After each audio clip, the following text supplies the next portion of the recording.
Dan mereka memang suka mempermalukan Nabi itu suka. Misalnya Nabi karena sebagai Nabi beliau tahu betul bahwa semua itu biadillah di tangan Allah. Itu Nabi pernah ngendikan la adwa wala tiarota, tidak ada penyakit menular. Lalu ada orang Yahudi atau orang siapa saja, orang bodoh lah yang jelas ini. Ada unta yang kena penyakit gudik, kalau orang Jawa bilang gudik apa? Kalau orang itu agak apa? Kudis ini. Yang kena kudis ini dijejerkan sama yang waras. Ternyata yang waras sekarang jadi kudisan. Senang mereka karena bisa mempermalukan Nabi. Ya Muhammad, ini unta kena kudis. Ternyata yang waras tertular oleh yang kena kudis. Padahal kata kamu tidak ada penyakit apa? Menular. Itu problem-problem jadi Nabi di era Rasulullah SAW. Sehingga Quran datang dengan kecerdasan yang untuk menjawab itu. Makanya Nabi tidak pakai mukjizat fisik, tapi mukjizat logika. Akhirnya Nabi diajarin Allah lewat Jibril. Yang dikira mereka yakin kalau menang dalam debat. Tapi Nabi balik bertanya, Faman a'dal awwala. Jadi terjemahnya, kalau ini kena kudis karena tertular yang ini, lalu ini tertular siapa? Yang pertama tadi. Wah itu asli mat dari Allah ya, maksud saya itu. Jadi dia ingin contoh yang kedua yang tertular, dengan itu berarti ada penyakit apa?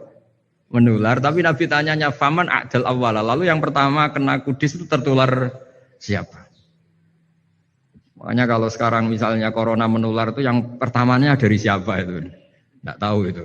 Ya tidak perlu tahu, tidak bidang kamu.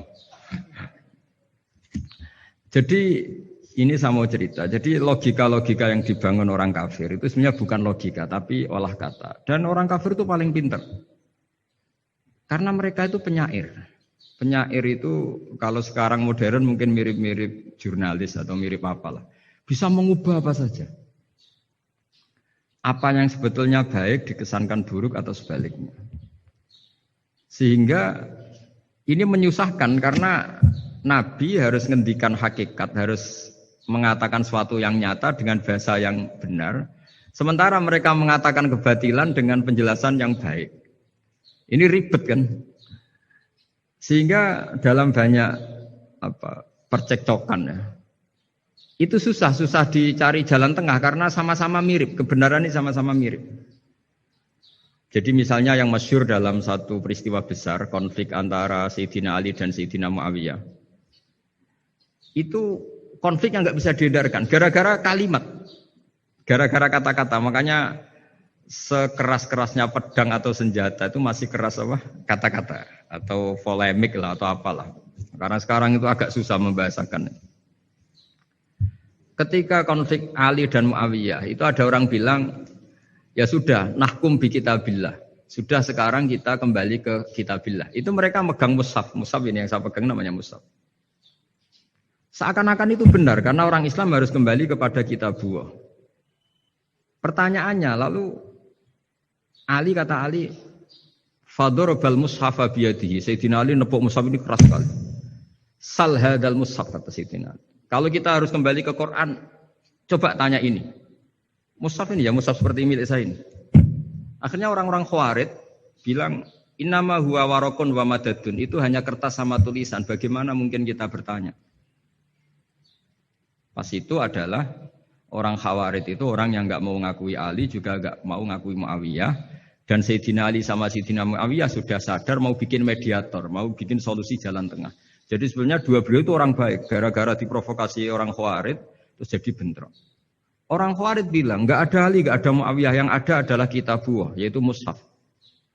Benar, secara zahir benar. Memang orang Islam harus kembali ke mushaf. Tapi Sayyidina Ali pinter. Sal hadal mushaf. Kalau gitu, tanyakan mushaf itu.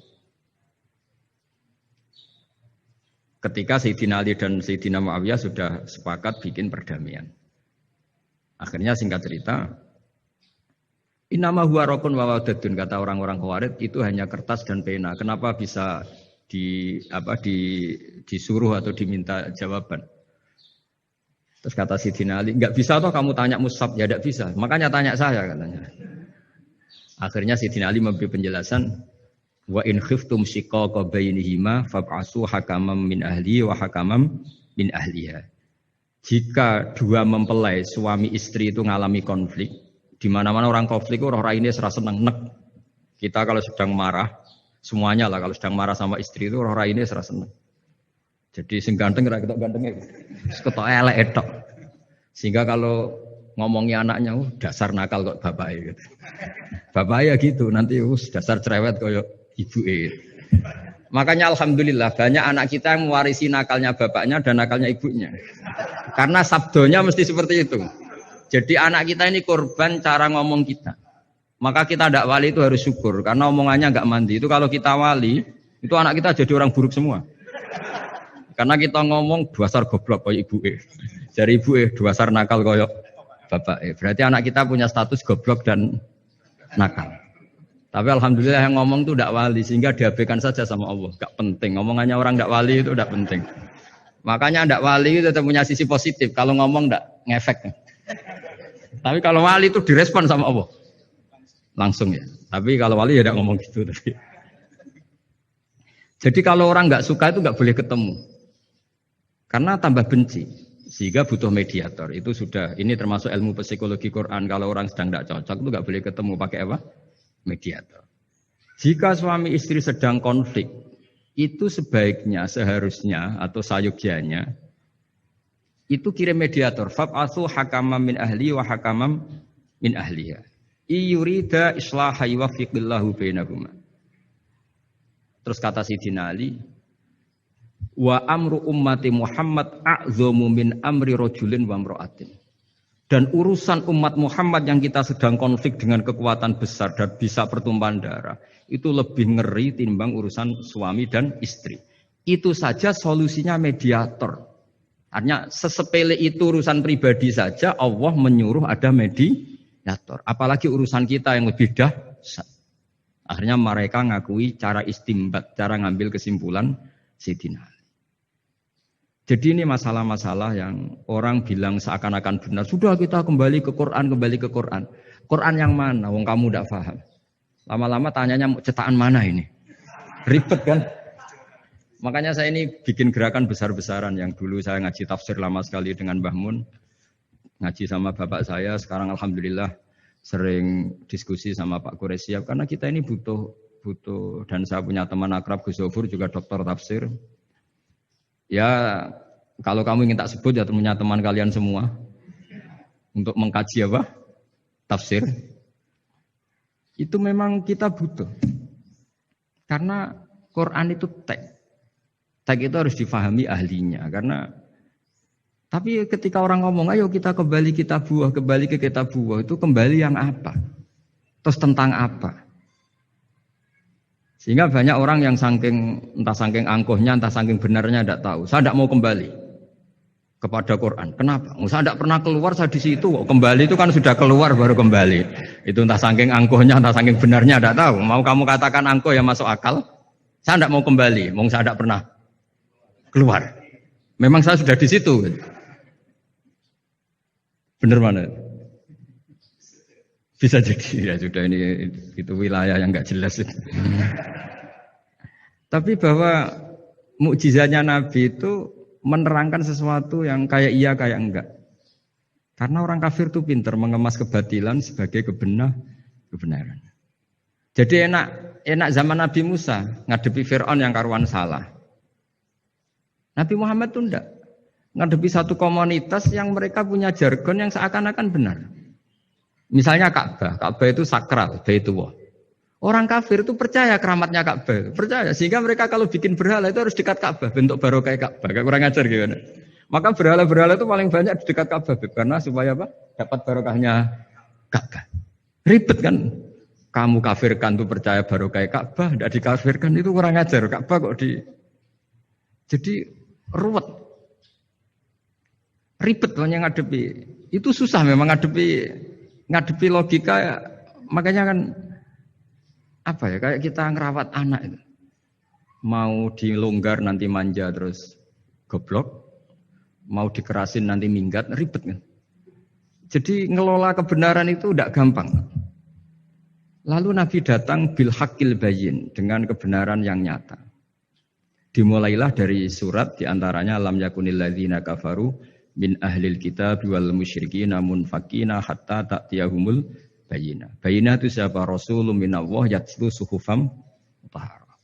Orang-orang kafir baik berkategori ahli kitab yaitu Yahudi Nasrani maupun yang berkategori orang-orang musyrikin yaitu orang-orang yang menyekutukan Allah yang non samawi, yang tidak punya kitab samawi.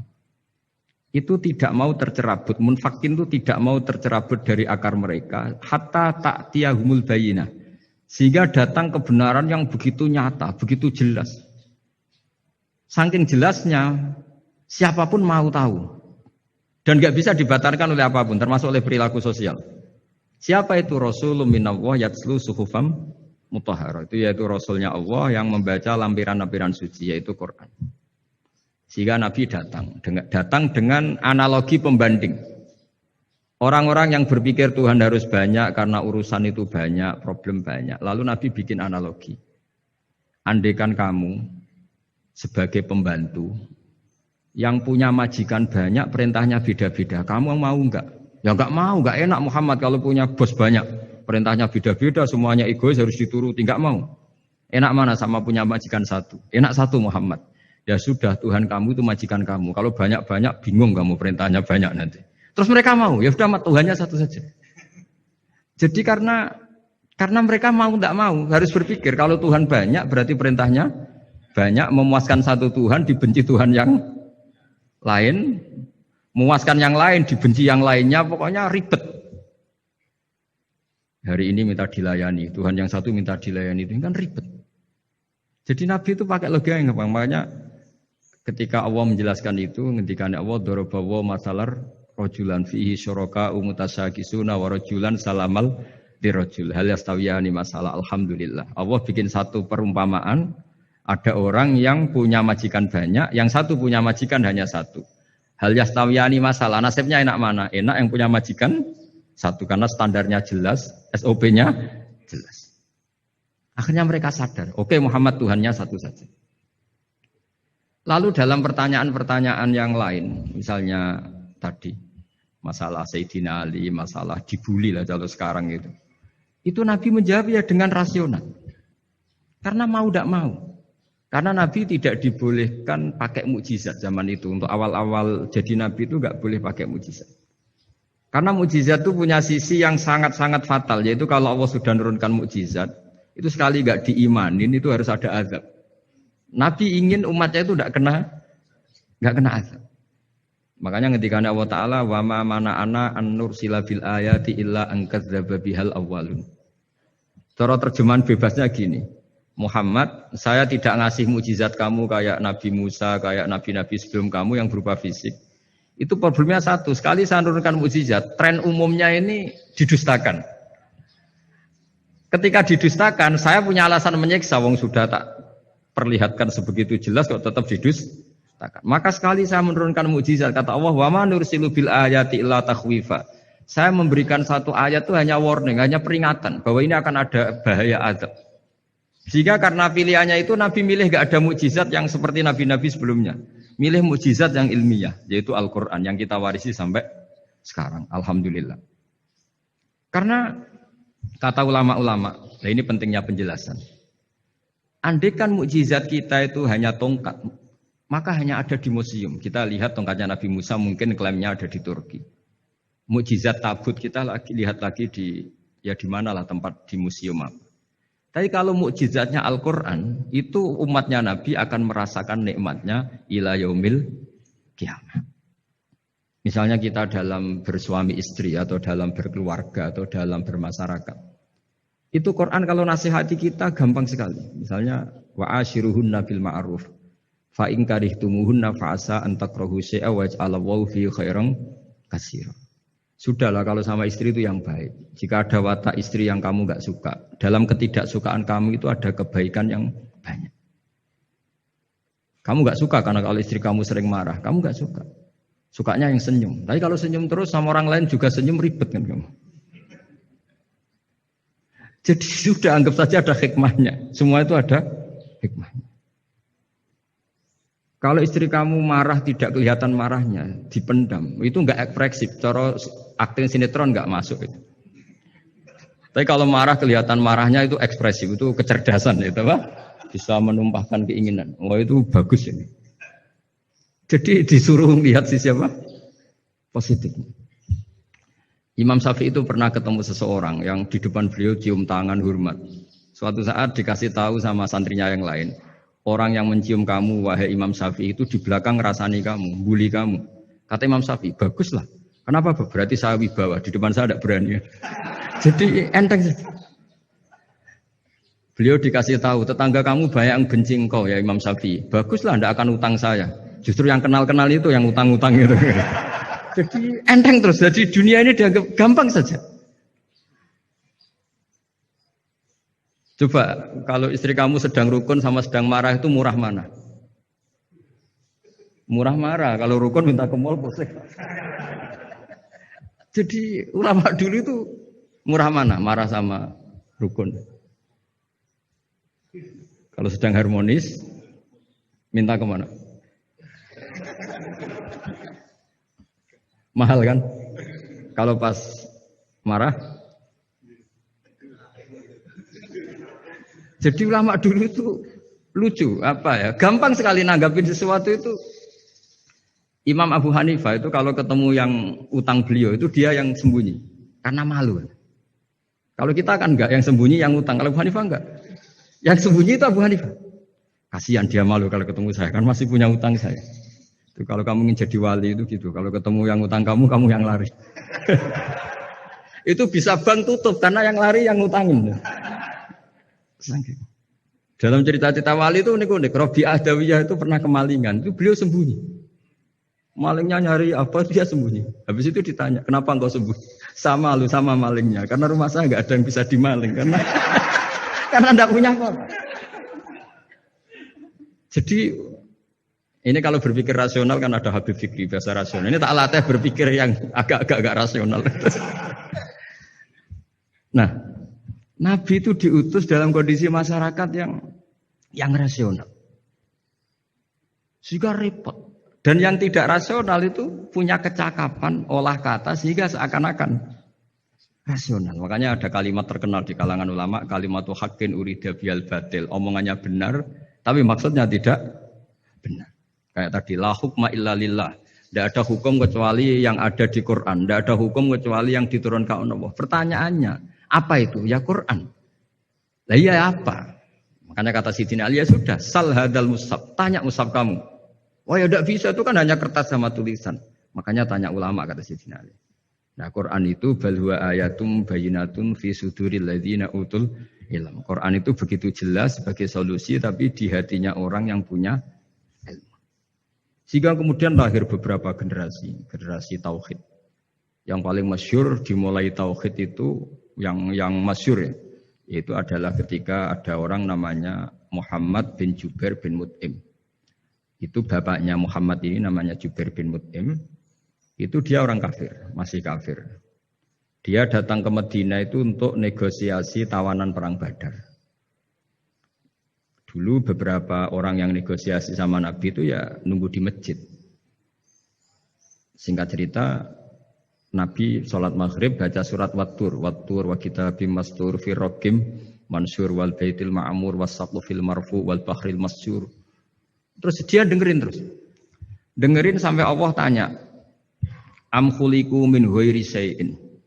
Kalau kamu tidak ngakui saya sebagai Tuhan, kata Allah, silahkan Anda berpikir bahwa alam raya ini dimulai dari ketiadaan. Atau kamu sendiri merasa sebagai pencipta alam raya ini, pencipta langit dan bumi.